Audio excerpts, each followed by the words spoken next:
Salam, berjumpa lagi dengan saya Effendi Tobing dalam Boker Top Channel. Apa kabar semua saudara sahabat yang saya kasihi dalam Tuhan Yesus Kristus? Semoga kita semua berada dalam keadaan sehat karena perlindungan Tuhan. Amin. Hari ini kita akan melanjutkan topik khusus atau topus panggilan dan pengutusan Nabi bagian yang kedua. Jika pada bagian yang pertama kita telah belajar konteks panggilan Nabi dalam penglihatan tentang Raja yang Maha Kudus, maka bagian yang kedua dari kitab Yesaya, kita akan melihat pengudusan sang Nabi. Dan itu kita akan membaca dari Yesaya pasal yang ke-6, mulai dari ayat yang ke-5 sampai dengan ayat yang ke-7. Yesaya pasal yang ke-6 ayat yang ke-5, lalu kataku, celakalah aku binasa, sebab aku ini seorang yang najis bibir, dan aku tinggal di tengah-tengah bangsa yang najis bibir. Namun mataku telah melihat Sang Raja, yakni Tuhan semesta alam. Tetapi seorang daripada serapim itu terbang mendapatkan aku. Di tangannya ada bara yang diambilnya dengan sepit dari atas mezbah.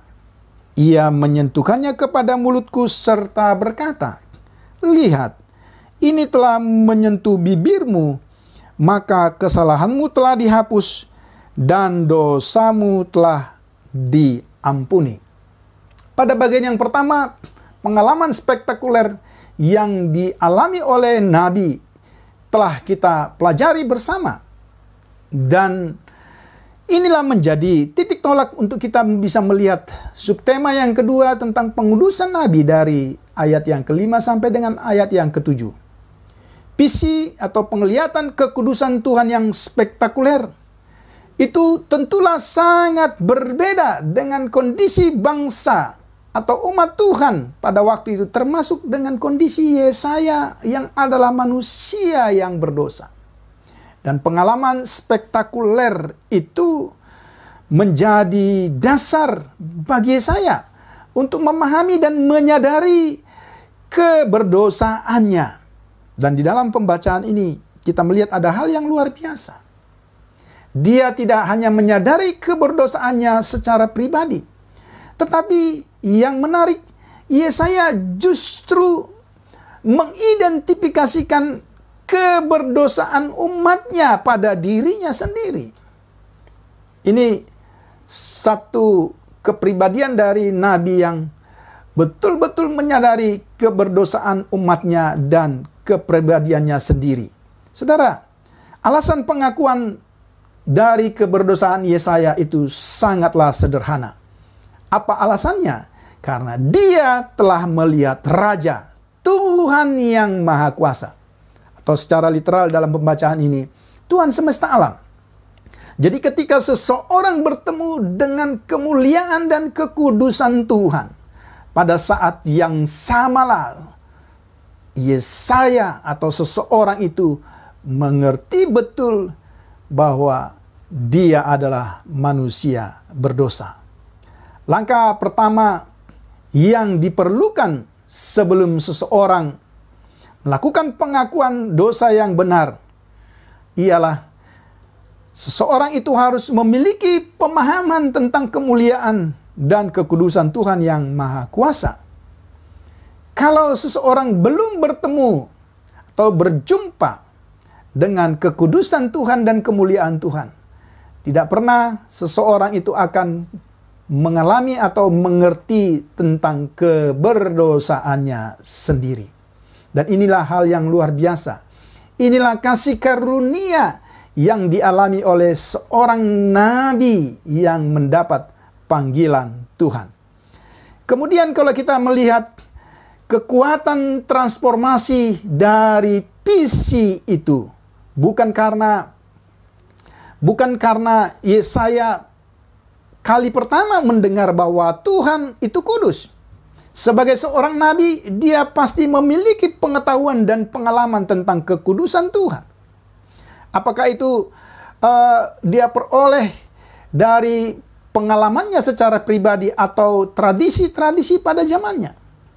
Tetapi aspek yang sangat mengejutkan dan mengubahkan hidup Yesaya adalah bahwa Yesaya sendiri mengalami pertemuan pribadi yang jelas dan kuat dengan Tuhan, yang memungkinkan dia melihat secara langsung hal-hal supranatural. Saya pikir ini menjadi pengalaman penting bagi kita. Kita bisa saja memiliki pengalaman pengetahuan tentang Tuhan, ya, knowledge of God. Tapi ketika kita belum mengalami pengenalan pertemuan atau knowing God, pengalaman bertemu dengan Tuhan secara pribadi, maka kita hanya jatuh kepada teori tentang Tuhan yang tidak memiliki nilai apa-apa. Dan inilah yang dialami oleh Yesaya. Pertemuannya secara pribadi dengan Tuhan mengubah semua konsepnya, membuat dia menyadari keberdosaannya. Kalau kita memperhatikan di dalam ayat yang ke-6 dan ayat yang ke-7, ya, pengalaman spektakuler itu membuat Yesaya akhirnya tertunduk dan tidak mampu berkata apa-apa. Yesaya mengakui keberdosaannya dan kebutuhannya untuk diselamatkan. Dia berkata, celakalah aku binasa. Tuhan menjangkau Yesaya melalui perantaraan pelayan-pelayan surgawi yang bernama Serafim untuk memberikan penebusan kepada Yesaya. Ini adalah tindakan anugerah Tuhan bagi setiap hamba Tuhan yang dipanggil dan diutus oleh Tuhan. Seorang hamba Tuhan pertama-tama harus mengalami apa yang disebut pengampunan dan penebusan Tuhan. Yesaya tidak melakukan apapun untuk penebusan ini. Yesaya tidak mempersembahkan korban. Bahkan Yesaya tidak berjanji akan menjadi seorang misionaris untuk mendapatkannya. Dan tidak memiliki kekuatan untuk menyelamatkan dirinya dari kehancuran karena dosa. Sekali lagi, ini yang luar biasa. Kesadaran Yesaya ketika dia melihat kekudusan dan kemuliaan Tuhan membuat dia sadar dia adalah orang berdosa. Dan dia berkata, celakalah aku binasa. Disinilah sebenarnya letak kekuatan pelayanan seorang hamba Tuhan. Pertama-tama didasarkan kepada kesadaran keberdosaannya. Kesadaran kebutuhannya akan anugerah Tuhan. Saudara yang saya kasih dalam Tuhan Yesus, ketika Serafim secara simbolis menyentuh bibir Yesaya, dikatakan Serafim itu membuat deklarasi dan pengumuman yang jelas bahwa Tuhan telah menghapus kesalahan Yesaya. Di sini dipakai kata kerja yang bersifat aktif. Dan bahwa dosanya telah ditebus oleh Tuhan. Ketika Serafim itu bicara tentang dosanya telah ditebus oleh Tuhan, dia juga pakai kata kerja, tapi dalam kata kerja bentuk pasif.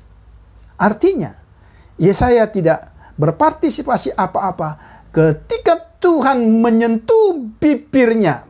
Dengan simbolis artinya ketika Tuhan mengampuni dosanya, tidak ada sedikit pun partisipasi yang diberikan oleh Yesaya. Sehingga dipakai kata kerja pasif. Serafim menyentuh bibir Yesaya, anggota tubuh yang akan digunakannya dalam pelayanan yang akan datang. Saudara, ini jadi satu hal yang sangat penting untuk kita sadar dan belajar. Sebelum setiap nabi menyampaikan kebenaran firman Tuhan sebagai juru bicara Allah, mulut seseorang pengkhotbah tentu juga ini mewakili seluruh hidupnya, termasuk hatinya, haruslah dibersihkan dengan pengakuan dosa sehingga dia layak dipakai oleh Tuhan sebagai juru bicara Tuhan. Penghapusan dosa ini menunjukkan bahwa hukuman yang diakibatkan oleh dosa tidak lagi dituntut dari setiap orang yang mengalaminya, termasuk Yesaya. Penebusan berarti murka Tuhan, dan dosa yang menyebabkan murka itu telah dipuaskan dan diambil, yang memungkinkan persekutuan yang diperbaharui. Dosa tidak lagi menghalangi atau memisahkan seorang nabi dari Tuhannya. Itu yang bisa kita baca dari Yesaya pasal 59 ayat 1 dan 2. Saya akan membaca kalimat ini, satu kalimat yang luar biasa dari kitab Yesaya 59 ayat 1 dan 2. Sesungguhnya tangan Tuhan tidak kurang panjang untuk menyelamatkan, dan pendengarannya tidak kurang tajam untuk mendengar. Tetapi yang merupakan pemisah antara kamu dan Allahmu ialah segala kejahatanmu, dan yang membuat dia menyembunyikan diri terhadap kamu sehingga ia tidak mendengar ialah segala dosamu. Dan dengan pengampunan Tuhan bagi Yesaya, maka persekutuan itu kembali terwujud. Pengalaman Yesaya ini, saudara, tentu menggambarkan pengalaman setiap orang yang percaya, yang dipanggil oleh Tuhan. Setiap orang percaya harus dapat mengidentifikasi dosanya. Dan itu terjadi ketika seseorang mengalami perjumpaan dengan Tuhan. Sekali lagi, kita tidak akan pernah merasa berdosa ketika kita belum bertemu dengan Tuhan yang kudus. Kita akan membenarkan diri ketika kita hanya bertemu dengan sesama manusia yang juga merasa benar.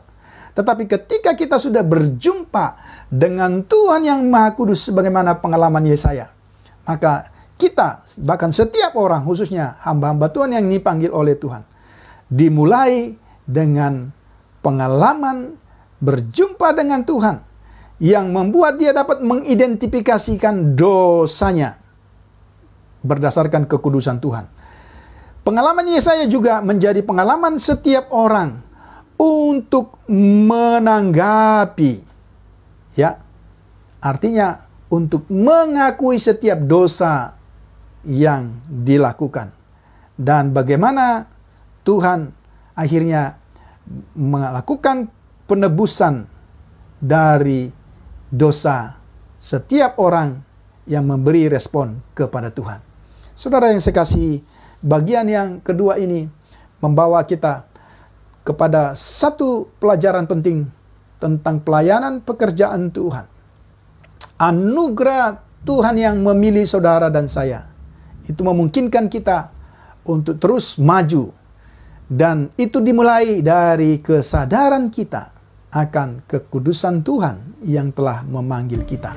Kiranya bagian kedua dari panggilan dan pengutusan Tuhan ini bisa menjadi berkat bagi semua saudara, sahabat yang menyaksikan tayangan ini. Tuhan Yesus memberkati. Salam.